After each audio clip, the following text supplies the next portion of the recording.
ইমানদার বান্দা যখন কবরের মধ্যে শুয়া শুয়া জান্নাতের দিকে নজর করে তাকায়, হুর গিলমান দৌড়াদৌড়ি করতেছে, ইমানদার বান্দা ধরার জন্য যাইতে চাইবে, আল্লাহ ডাক দেয়া বলবেন নাম কানাউমাতিল আরুস লা ইউকিদুহু ইল্লা আহাব্বা আহলিহি। ও ইমানদার বান্দা এখন ঘুমায় যাও, আরামে ঘুমায় যাও। বাসুর রাতের দোলাকে যেমনি ভাবে তার প্রিয়তমা ছাড়া কেউ স্পর্শ করে না, কেউ ডাক দেয় না, তোমার এরকম প্রিয়তমা কেউ আমি আল্লাহ ছাড়া কেউ এরকম ডাক দিবে না। ইমানদার বান্দা আরামে কবরের মধ্যে ঘুমায়া যায়। সুবহানাল্লাহ। আল্লাহর নবী ডাক দিয়া বলেন, ওই যে কবরের পাশে বসে আছেন, অতঃপর বলেন ওয়া ইন্নাল আবদাল ফাজিরা, যখন কোন নাফরমান বান্দার মৃত্যুর সময় হয়ে যায়, মাহুমুল মাসু, ফেরেশতারা এরকম ভাবে সালার চট নিয়ে আসে, ইমানদারের বান সময় জান্নাতের কাফন নিয়ে আসে, সুগন্ধ নিয়ে আসে। আর যখন নাফরমান বান্দার মৃত্যুর সময় হয়ে যায়, মাহুমুল মাসু, সালার চট নিয়ে আসে। নাউজুবিল্লাহ। অতঃপর মালাকুল মাউত তার রূহটাকে এমন ভাবে কবজ করে, এত কষ্টদায়ক ভাবে কবজ করে, যখন তামাম পৃথিবী তার বুকের মধ্যে ছাইরা দিলে যেই কষ্টটা হবে, এর চাইতে লক্ষ কোটি গুণে বেশি কষ্ট হয়ে যায়। নাফরমান বান্দাকে যখন আসমানের দিকে উত্তোলন করা হয়, আল্লাহ ডাক দেয়া বলেন, ও ফেরেশতাদের দল, নাফরমান বান্দার আত্মা 7 আসমানের উপরে নয়, 7 তল জমিনের নিচে সিজ্জিন নামক একটা দফতর আছে, ওই দফতরের মধ্যে নাফরমান বান্দার আত্মাটাকে লিপিবদ্ধ করিয়া দাও। অতঃপর নাফরমান বান্দার আত্মার মধ্যে দুইজনের কবরের মধ্যে দুইজন ফেরেশতা আসে। আসার পর নাফরমান বান্দাকে প্রশ্ন করা হয়, মান রব্বুকা ওয়া মা দীনুকা ওয়া মান নাবিয়ুকা। নাফরমান বান্দা উত্তর দিতে পারে না। নাফরমান বান্দা ডাক দেয়া বলেন, হা হা হা লা আদরি লা আদরি, আমি কিচ্ছু জানি না। আল্লাহ ডাক দেয়া বলেন, ও ফেরেশতাদের দল, নাফরমান বান্দা মিথ্যা কথা বলতেছে, নাফরমান বান্দা মিথ্যা কথা বলতেছে। আফতাহু লাহু বাবান ইলান নার ওয়া আলবিসুহু মিনান নার। ও ফেরেশতাদের দল, নাফরমান বান্দার কবরের মধ্যে একটা জাহান্নামের বিছানা বিছায়া দেন। নাউজুবিল্লাহ। ও ফেরেশতাদের দল, নাফরমান বান্দার শরীরের মধ্যে একটা আগুনের পোশাক পরায় দে। ও ফেরেশতাদের দল, নাফরমান বান্দার কবর থেকে জাহান্নাম পর্যন্ত একটা এরকম লাইন করিয়া দে। নাফরমান বান্দা কবরের মধ্যে চিৎকার শুরু করে দিবে। ফেরেশতারা ডাক দেয়া বলবে, তোমার জন্য এটা হলো জাহান্নামের একটা গর্ত। এজন্য কবরের মধ্যে যাইতে হবে কিভাবে? ইমানদার হয়ে, ঠিক কিনা? নাফরমান অবস্থায় গেলে কবরের মধ্যে শান্তিতে থাকার সুযোগ নাই। কিয়ামতের ময়দানে হতভাগাদের অন্তর্ভুক্ত হইতে চান না সৌভাগ্যবানদের অন্তর্ভুক্ত হইতে চান? সৌভাগ্যবান আল্লাহ জানা দেয়, ও ইমানদার বান্দারা, ওই কিয়ামতের ময়দানে তোমরা যদি সৌভাগ্যবান হইতে চাও, দুনিয়ার জীবনে 2টা গুণ থাকতে হবে। জোরে বলেন, কয়টা গুণ? আরো জোরে বলেন, কয়টা গুণ? আল্লাহ রাব্বুল আলামিন বলেন, ইন্নাল্লাযীনা আমানু, 1 নাম্বার হলো ঈমান, 2 নাম্বার ওয়া আমিলুস সলিহা, আমলে সলিহা। এই 2টা গুণ যদি আপনার আমার ভিতর থাকে, আল্লাহ জানা দেয়, কানাত লাহুম জান্নাতুল ফিরদাউসি নুজুলা। সুবহানাল্লাহ। তোমার জন্য সম্মানের জান্নাত। 1 নাম্বার হলো কি? ঈমান। 2 নাম্বার আমল। ঈমান আবার কেমন ঈমান? আল্লাহ পাক রব্বুল আলামিন বলেন, আমিনু কামা আমানান নাস। ঈমান আনো ওই যে পূর্বের মানুষের মতো ঈমান। পূর্বের মানুষ বলতে বোঝানো হয়েছে সাহাবায়ে কেরামদের মতো ঈমান। পূর্বের মানুষ বলতে বোঝানো হয়েছে বিভিন্ন কাফেরের স্ত্রীরা যেইভাবে আল্লাহর উপর ঈমান আনছে, ওইভাবে ঈমান। আল্লাহর নবীর একজন সাহাবী, নাম তার খুবাইব রাদিয়াল্লাহু তাআলা। আল্লাহর নবী সাল্লাল্লাহু আলাইহি ওয়াসাল্লাম হযরত খুবাইব রাদিয়াল্লাহু তাআলা আনহুকে দাওয়াতের কাজের জন্য প্রেরণ করেছিলেন, কাফের বেঈমানরা তাকে আটকায় ফেলছে। খুবাইব রাদিয়াল্লাহু তাআলা আনহুকে এমন একটা ঘরের মধ্যে আটকায় ফেলছে, যেই ঘরের মধ্যে খুবাইবকে খাবার দেয় না, না খাওয়াইয়া হযরত খুবাইবকে এরকম ঘরের মধ্যে ঢুকায় তালা লাগায় দিছে। কাফের বেঈমানরা মনে করছে লম্বা সময় যদি খুবাইবকে খাবার না দেয়, খুবাইব না খাইয়া মনে হয় মারা যাবে। একদিন দুই দিন করে করে অনেক দিন পর যখন দরজা খোলা হয়েছে, দরজা খুইলা দেখে খুবাইব মনে নাই, খুবাইব জীবিত। সুবহানাল্লাহ। ওই বাড়িতে একজন মহিলা ছিল, নাম তার জয়নাব, নামটা স্মরণ রাখবেন। ওই কাফের বেঈমানের দল যখন দেখলেন খুবাইব মৃত্যুবরণ করে না, খুবাইবকে মৃত্যুবরণ করাইতে হবে, তাকে মৃত্যুদণ্ড দিতে হবে, এলাকার মধ্যে এলান হয়ে গেছে, ও গ্রামবাসী তাড়াতাড়ি আসো, মুসলমানদের একজনকে আটক করা হয়েছিল, আজকে তাকে এরকম মৃত্যুদণ্ড দেওয়া হবে। বিশাল এক ময়দানের মধ্যে চলে গেছে, মঞ্চ কায়েম করা হয়েছে।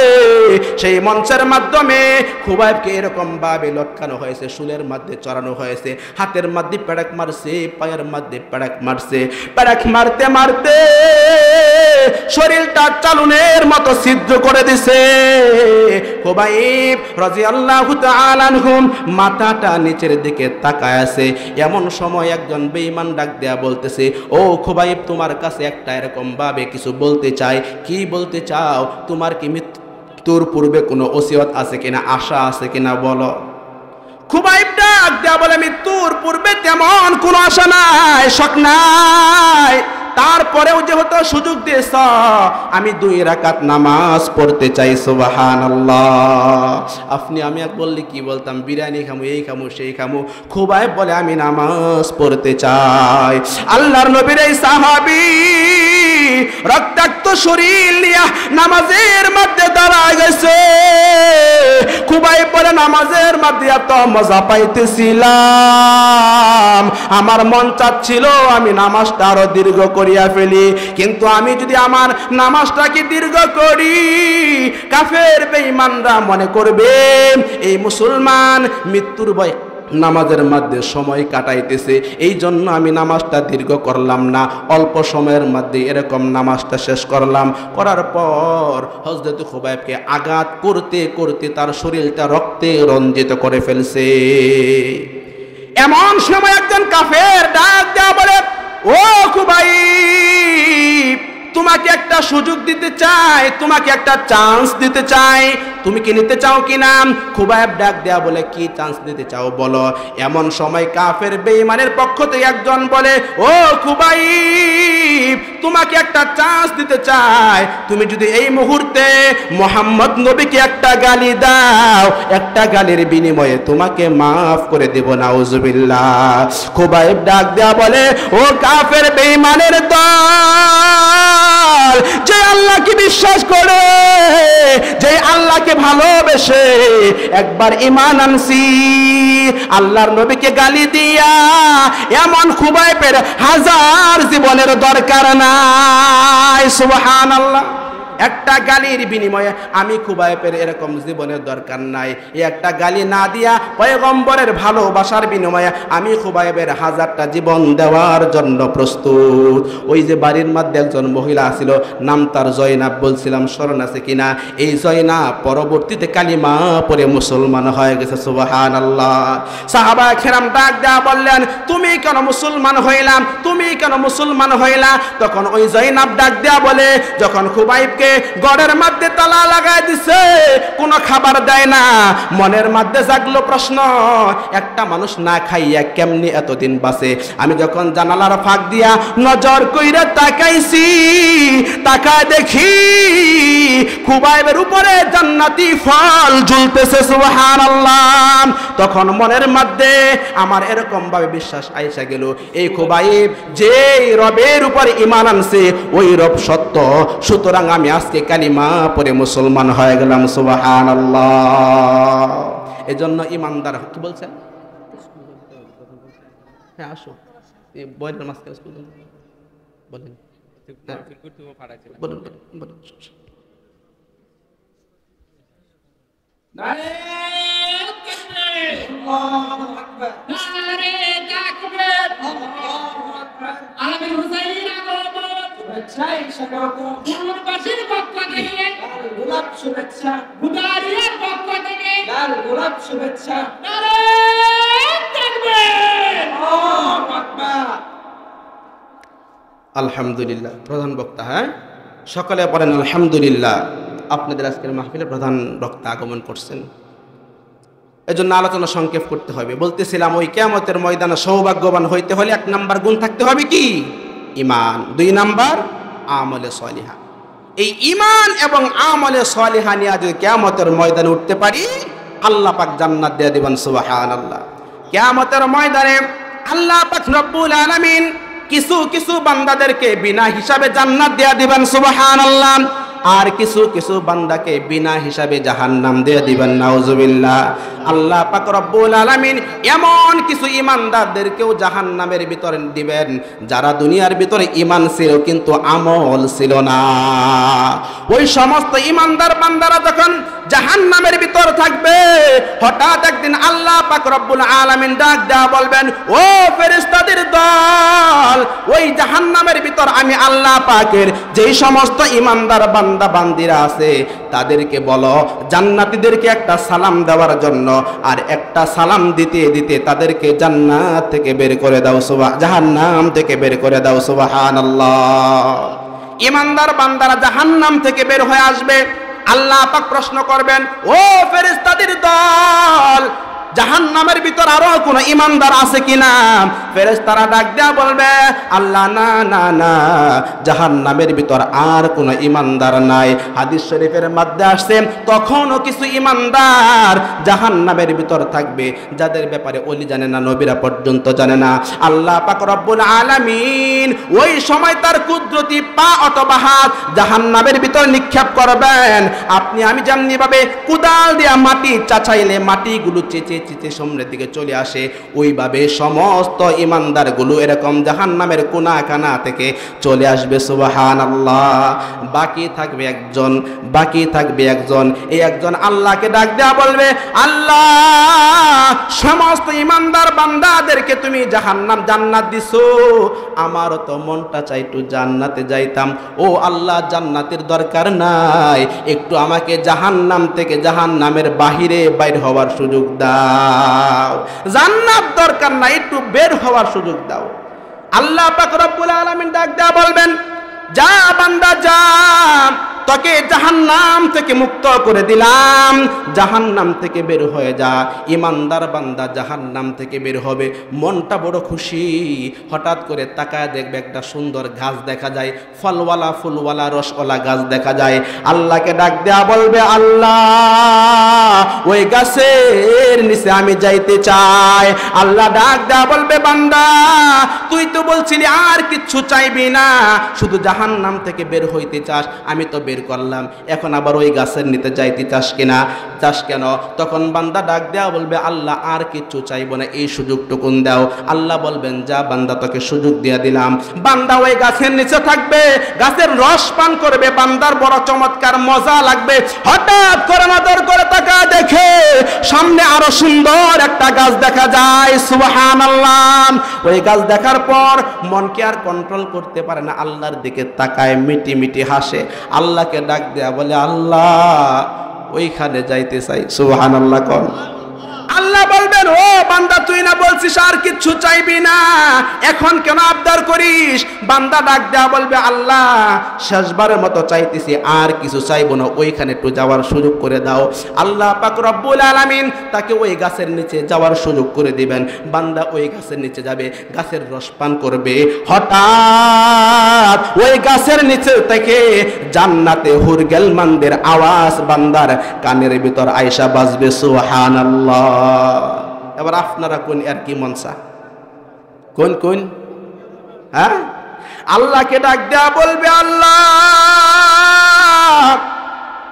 জান্নাতের ভিতর যাব আর আসবো, একটু সময় করব না, একটু চান্স দাও আমাকে, একটু গোরান দেয়া দেখাই চলে আসবো। আল্লাহ ডাক দেয়া বলবে হাসা কথা কইতাছিস? হ্যাঁ আল্লাহ সত্য বলতেছি, জান্নাতের ভিতর যাব আর আসব, কোনো দেরি করবে না।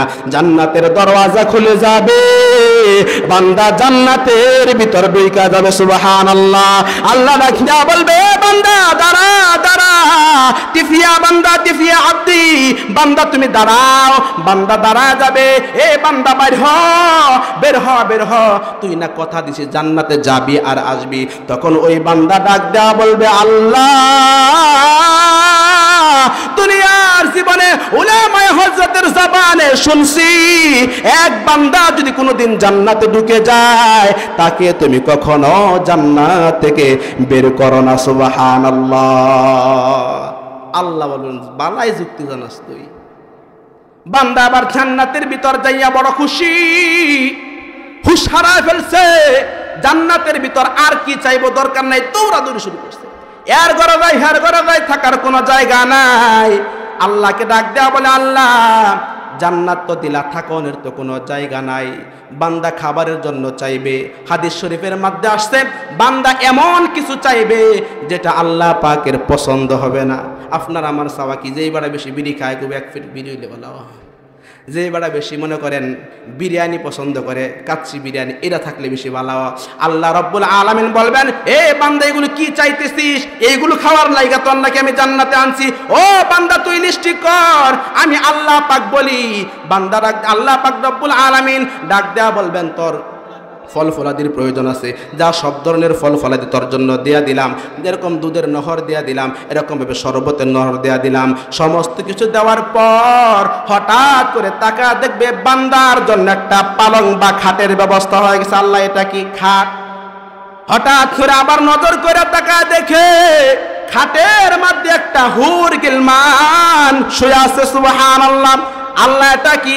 একা একা খাটের মধ্যে থেকে কি করবি? দরকার আছে না নাই কন? এই বান্দা যখন এইগুলা পাওয়া যাবে, আল্লাহ রাসূল সাল্লাল্লাহু আলাইহি ওয়াসাল্লাম এই বান্দাকে সর্বশেষ যেই বান্দাকে জান্নাত দিবে, এই বান্দার জান্নাতটাও আপনার আমার এই যে দুনিয়া আছে এই দুনিয়ার চাইতে 10 গুণ বড় হবে। সুবহানাল্লাহ। এই জান্নাতের সময়, এই জান্নাতের মধ্যে আপনারা যাইতে চান কিনা? আল্লাহ রাব্বুল আলামিন একদিন হঠাৎ করে জান্নাতবাসীকে ডাক দেওয়া বলবেন ইয়া আহলাল জান্নাহ, নিচের দিকে তাকাও। জান্নাতবাসীরা ভয়ে ভয়ে নিচের দিকে তাকাইবে। আবার ডাক দেওয়া বলবে ইয়া আহলান নার, ও জাহান্নামবাসীরা উপরের দিকে তাকাও। অর্থাৎ জান্নাতবাসীরা নিচের দিকে তাকাইবে, জাহান্নামবাসীরা উপরের দিকে তাকাইবে। মাঝখানে মেডেল বরাবর একটা জায়গার নাম আছে, ওই জায়গাটার নাম হলো আরফ। নাম কি? আরফ। আরফ হলো এমন একটা জায়গা যেই বান্দার আমল এবং গুনাহ সমান সমান হয়েছে। এই বেচারা জান্নাতেও যায় নাই, জাহান্নামেও যায় নাই, আরফে অবস্থান করতেছে। আল্লাহ ডাক দিয়া বলবেন ও ফেরেশতাদের দল, আরফবাসীরা আমি আল্লাহর কাছে কি চাই? ফেরেশতারা ডাক দেয়া বলবে আল্লাহ আরফবাসীরা তোমার কাছে জান্নাত চায়। আল্লাহ ডাক দেয়া বলবেন আরফবাসীকে বলো জান্নাতীদেরকে একটা সালাম দেওয়ার জন্য, একটা সালাম দেয়া তাদেরকেও জান্নাতে যাওয়ার সুযোগ করে দিলাম। সুবহানাল্লাহ। সমস্ত আরববাসী আবার জান্নাতে চলে যাবে, আরফটা খালি, আরফে কেউ নাই। আবার আল্লাহ ডাক দেয়া বলবেন ও জান্নাতবাসীরা নিচের দিকে তাকাও, ও জাহান্নামবাসীরা উপরের দিকে তাকাও। আরফের দিকে সমস্ত মানুষগুলো তাকা থাকবে, আরফে আর কিছু নাই। হঠাৎ করে আল্লাহ পাক একটা প্রাণী এরকম উপস্থিত করবেন, অর্থাৎ মৃত্যুকে আল্লাহ পাক একটা প্রাণীর রূপ দিবেন। সমস্ত মানুষের সামনে আল্লাহ পাক রব্বুল আলামিন মৃত্যুটাকে হত্যা করে ফেলবেন। হত্যা করার পর আল্লাহ পাক রব্বুল আলামিন ডাক দেয়া বলবেন ইয়া আহলাল জান্নাহ খুলুদুল লা মাউতা ফিহা, ও জান্নাতবাসীর দল আজকের পর থেকে চিরস্থায়ী জান্নাতে বসবাস করতে থাকো। আজকের পর কারো আর মৃত্যু হবে না। সুবহানাল্লাহ। আল্লাহ ডাক দেয়া বলবেন ইয়া আহলান নার খুলুদুল লা মাউতা ফিহা, ও জাহান্নামের দল আজকের পর থেকে চিরস্থায়ী জাহান্নামে থাকো। আজকের পর কারো আর মৃত্যু হবে না। জান্নাতীরা জান্নাতে থাকবে আর জাহান্নামেরা 2 মিনিট জাহান্নামেরা জাহান্নামের ভিতর থাকবে।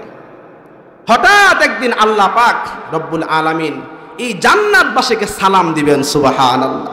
জান্নাতের মানুষগুলো হঠাৎ একটা আওয়াজ শুনতে পাইবে, আওয়াজের মধ্যে সালাম বেশি আসবে। আল্লাহ বলেন ওয়ালাদাইনা মাজিদ, এটা হলো সেইটা যেই জিনিসটা বান্দা পাওয়ার পর খুশি হয়ে যাবে। বান্দাকে আল্লাহ পাক কি করবেন? সালাম দিবেন। জুমার দিনে হঠাৎ সমস্ত মানুষগুলো সামনের দিকে দৌড়াইতে শুরু করে দিবে। আমার আপনার নবী পয়গম্বর সাল্লাল্লাহু আলাইহি ওয়াসাল্লামের নেতৃত্বে কোটি কোটি উম্মত একসাথে হয়ে যাবে। সবাই ভাবতে থাকবে এখানে কি হবে কি হবে। হঠাৎ করে আপনার আমার রব আল্লাহ আয়েশা জান্নাতবাসীর সামনে দিদার দিয়া দিবেন। সুবহানাল্লাহ। ওই আল্লাহর জান্নাত, ওই আল্লাহর দিদার পাইতে চাই। এই জন্য যদি পাইতে চাই তাহলে দুনিয়াতে মরতে হবে। মরতে হইলে মৃত্যুর পর গ্রুপ হবে দুইটা, ফারিকুন ফিল জান্নাহ ওয়া ফারিকুন ফিস সাঈর। এরকম একটা হলো জান্নাতের রাস্তা, আরটা হলো জাহান্নামের। জান্নাতের রাস্তা হবে যেটা তাদের গুণ থাকতে হবে দুইটা, ইন্নাল্লাযীনা আমানু ওয়া আমিলুস সালিহা। এক নাম্বার হলো ঈমান, দুই নাম্বার হলো আমল। এই ঈমান আর আমল নিয়ে যে মৃত্যুবরণ করতে পারি, আল্লাহ আপনাকে আমাকে জান্নাত দান করবেন। সুবহানাল্লাহ। আল্লাহ পাক আমাদের সকলকেই বেশি থেকে বেশি নেক আমল করে ওই জান্নাতের অধিবাসী হবার তৌফিক দান করুন। সকলে বলি আমিন।